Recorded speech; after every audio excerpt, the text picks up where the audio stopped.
உலகத்திலே எந்த ஒரு கொள்கையாக இருந்தாலும் சரி அது மனிதன் உருவாக்கிய கொள்கையாக இருக்கும். அதை உருவாக்கியவனுடைய சிந்தனை, அவனுடைய உணர்வுகள், அவனுடைய கோப தாபங்கள் அங்கே பிரதிபலிக்கும்.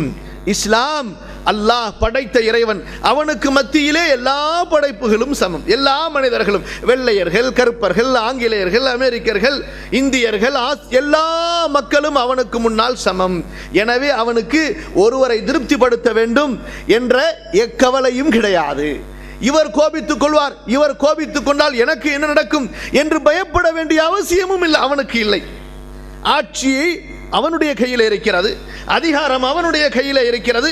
அடக்கி ஆளக்கூடியவன். லா யுஸ்அலு அம்மா யஃஅலு வஹும் யுஸ்அலூன். அவனிடத்திலே ஏன் என்று யாரும் கேட்க முடியாது. அவன் கேட்பான் ஒவ்வொருவரையும், ஏன் செய்தா, ஏன் செய்யவில்லை என்றா, ஏன் செய்யவில்லை என்று. கண்ணியத்திற்குரியவர்களே, இஸ்லாமிய மார்க்கம் பாதுகாக்கப்பட்ட இந்த மார்க்கம் முழுமைப்படுத்தப்பட்ட மார்க்கம். இந்த மார்க்கத்தினுடைய சிறப்பு அம்சம் என்ன? ஒன்று, படைத்த இறைவனிடமிருந்து வந்த மார்க்கம். இன்று எத்தனை முஸ்லிம்கள் இருக்கிறார்கள், இஸ்லாமை பற்றி அவர்கள் மற்றவர்களுக்கு சொல்ல வேண்டும் என்று சொன்னால் ஒன்றுமே தெரியாது. இஸ்லாம் வைத்திருக்கிறார்கள் நபிமார்கள் உருவாக்கிய மார்க்கமோ, சிலர் எண்ணியிருக்கிறார்கள் முகமது நபி அவர்கள் உருவாக்கிய மார்க்கம் என்பதாக.